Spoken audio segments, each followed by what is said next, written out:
नमस्कार मित्रों, लेखन के क्षेत्र में हमने ऐतिहासिक उपन्यासों की परंपरा की बात सुनी है, सामाजिक उपन्यासों की परंपरा की बात भी सुनी है, जासूसी उपन्यासों की परंपरा की बात भी सुनी है और हमने बहुत सारी ऐसी परिप्रेक्ष्य, अलग अलग परिप्रेक्ष्यों, अलग अलग पृष्ठभूमि पर आधारित उपन्यासों के लेखन की बात भी सुनी है, देखी है, पढ़ी है। अब ये बात अलग है कि हम लोग प्रेमचंद के उपन्यासों को किस श्रेणी में रखें या जो अन्य भारतीय लेखक हैं उनको किस श्रेणी में रखें। अलग अलग श्रेणियां हो सकती हैं। अब झूठा सच को हम किस श्रेणी में रखते हैं ये हम पर निर्भर करता है, और गोदान को हम किस श्रेणी में रखते हैं ये भी हम पर निर्भर करता है। आनंद मठ जो है बंकिम चंद्र का, उसको किस श्रेणी में रखें वो भी अलग बात है। और इस तरह से जो क्रांतिकारी पृष्ठभूमि पर आधारित जो उपन्यास हैं उनके लिए भी अलग अलग श्रेणियां हमें तलाश करनी पड़ती हैं, बनानी पड़ती हैं और बन जाती हैं। लेकिन पौराणिक उपन्यास ये एक ऐसी धारणा है जो प्रकट रूप से चर्चा का विषय नहीं बनी, लेकिन उसे अपनाया गया, भारतीय साहित्य में खूब अपनाया गया। और आप देखिए कि रामायण है, महाभारत है, दो ग्रंथ ऐसे हैं जिनका जिक्र अक्सर हम लोग करते हैं। गीता को महाभारत का ये एक अंग, एक घटनाक्रम माना जाता है जिसमें दार्शनिक जीवन का दार्शनिक पहलू जो है वो उजागर किया जाता है, जीवन के दार्शनिक मूल्यों को उजागर किया जाता है। लेकिन स्थिति यह है कि अब रामायण के जितने भी क्षेत्रीय संस्करण हैं या जो महाभारत के क्षेत्रीय संस्करण है वो मूल संस्करण से मेल बिल्कुल नहीं खाते। वेद व्यास का जो महाभारत है जिसमें स्वयं वेद व्यास भी एक पात्र हैं, लेखक जिसमें स्वयं एक पात्र है, शायद ये विश्व की पहली ऐसी पुस्तक होगी, पहली ऐसी कृति होगी कि जिसमें जो लिखने वाला है स्वयं वो न सिर्फ प्रत्यक्षदर्शी है बल्कि वो भागीदार है कथानक का। तो लेकिन इसका जो अलग अलग स्वरूप, क्षेत्रीय स्वरूप मिलता है, उनमें घटनाक्रम बिल्कुल अलग है। एक क्षेत्रीय स्वरूप ये सिद्ध करता है, उसमें प्रस्तुति है वो इस ढंग से होती है कि जैसे सीता ये रावण की ही बेटी थी। तो ये एक प्रकार से अलग अलग परिस्थितियाँ, और उनको जो सीता के अपहरण को जोड़ा इस बात के लिए गया है कि सीता का बलात् अपहरण तो अयोध्या ने किया था और उसको वापस लाना का, छुप कर गुप्त वेश में वापस लाने का कार्य रावण ने किया था।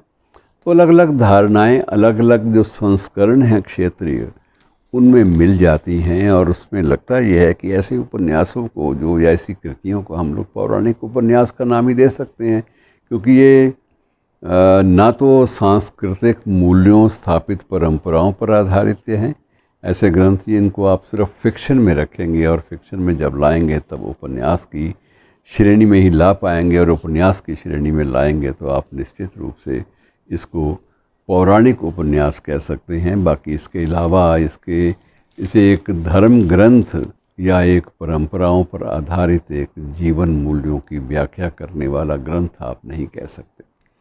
और ये स्थिति सिर्फ एक क्षेत्र की नहीं है, बल्कि दक्षिण में बिल्कुल अलग अलग संस्करण हैं। और जो संस्करण वर्तमान भारतीय भूगोल से थोड़ा बाहर जाकर अन्य देशों में मिलते हैं वो बिल्कुल अलग है। तो अलग अलग रूपों में राम की प्रस्तुति, अलग अलग रूपों में सीता की प्रस्तुति, अलग अलग रूपों में हनुमान जी की प्रस्तुति, और अलग अलग रूपों में ही अन्य महत्वपूर्ण पात्रों की प्रस्तुति, ये सारी की सारी सिद्ध करती है कि कहीं ना कहीं कल्पनाशीलता से काम क्षेत्रीय स्तर पर लिया गया है। और ये सारे जितने भी ये नए संस्करण हैं क्षेत्रीय, इनका कोई उल्लेख ऐसा नहीं है कि वो 2000, 3000 या 5000 वर्ष पुराना हो। हम जब महाभारत का जिक्र करते हैं तो वो 5000 वर्ष पूर्व तक उसको खींच के ले जाते हैं। ये जितने भी स्वरूप क्षेत्रीय मिलते हैं ये 1000 वर्ष पुराने हैं और या फिर 1500 वर्ष पुराने हैं। इससे पुराना इनका रचना काल नहीं माना जाता। और उसमें जो परिवर्तन हैं, जो बदलाव हैं, यही माना जाता है कि यह बदलाव पौराणिक उपन्यास जो विधा है, इसको ध्यान में रखकर नए ढंग से प्रस्तुति करने के अलग अलग एक प्रकार से अटेम्प्ट हैं, प्रयास हैं, कोशिशें हैं। और ये शैली जो है ये चल नहीं पाई, ये बात अलग है समग्र रूप से, क्योंकि समग्र रूप से राष्ट्रीय स्तर पर यदि आप पौराणिक उपन्यास भी कोई देते हैं, पौराणिक कृति भी आप प्रस्तुत करते हैं, तो उसका भी आपको आधार तो देना ही पड़ेगा। और आधार ये हो सकता है कि आप घटनाक्रम में कुछ छोटा मोटा बदलाव ले आएँ। महाभारत युद्ध 18 दिन चला था या 18 साल चला था, ये घटनाक्रम भी आप ला सकते हैं। और उसमें ये है कि कृष्ण या कर्ण की जो प्रस्तुति है वो अलग अलग भी आप कर सकते हैं। तो इस प्रकार से बहुत सारी व्याख्याएं हैं।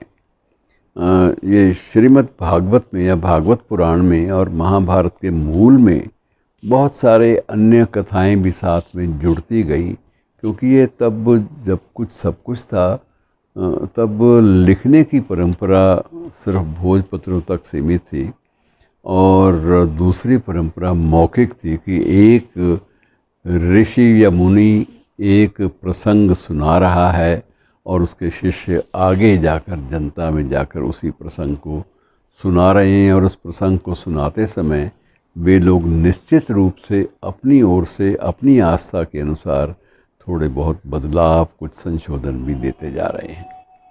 तो ये सारी की सारी चीज़ें जो मूल उद्भावना है किसी कृति की, उसमें बदलाव तो लाएंगे ही।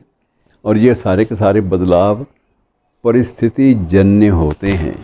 एक समय था जब द्यूत क्रीड़ा, जुए की जो क्रीड़ा थी, उसे सामाजिक और प्रशासनिक मान्यता प्राप्त थी।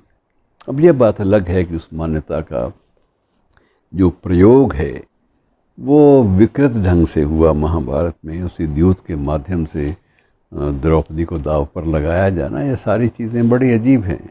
लेकिन उसमें बहुत सारे नए प्रसंग भी सामने आ गए, जुड़ गए, जो मूल महाभारत का भाग नहीं थे।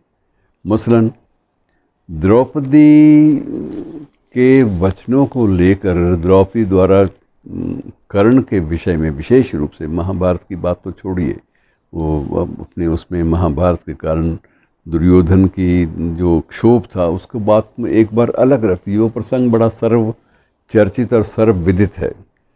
जो मूल प्रसंग पे आते हैं तो वो कर्ण का प्रसंग है कि जब कर्ण को स्वयंवर में भाग लेने पर द्रौपदी अपनी आपत्ति दर्ज कराती है, तो उस समय से ही एक गांठ पड़नी शुरू हो जाती है। वो कहती है कि ये राज वंश का नहीं है, इसलिए इसको स्वयंवर में भाग लेने का अधिकार नहीं है।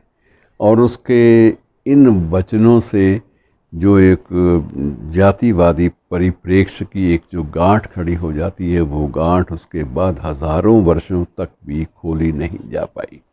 तो ऐसे बहुत सारे प्रसंग हैं, बहुत सारे ऐसे हैं जो बाद में मूल महाभारत के बाद में उसमें जोड़े गए। और ये जुड़ाव या संशोधन या इसमें जो अल्ट्रेशन एडिशंस हैं, ये सारी की सारी परिस्थिति जन्य थी। और ये सारी की सारी उन ऋषि, उन लोगों ने आगे इनको इस कृति के अलग अलग अंशों में धकेला या दर्ज किया, जिन लोगों ने ऋषि मुनियों के मुख से मूल रूप में ये ग्रंथ सुने थे। तो एक मौखिक परंपरा का सबसे बड़ा जोखिम ये होता है कि मौखिक परंपरा का दस्तावेजीकरण करने की तो उस समय प्रवृत्ति नहीं थी। तो ये सारी चीज़ें जो हैं, इन सारी चीज़ों ने एक नई विधा को जन्म दिया, जिस विधा को पौराणिक उपन्यास की विधा कहा गया। और आधुनिक काल में हिंदी साहित्य में भी ऐसे कई आपको मिल जाएंगे उपन्यास जो पौराणिक पृष्ठभूमि पर आधारित हैं, और उनमें लेखक कभी यह दावा नहीं करता कि मैंने इनका जो मूल कथानक है उससे कुछ संबंध बनाए रखा है। हर चीज़ तर्क की कसौटी पर और स्वाभाविक प्रवृत्तियों के अनुसार ढलकर सामने प्रस्तुत की गई है।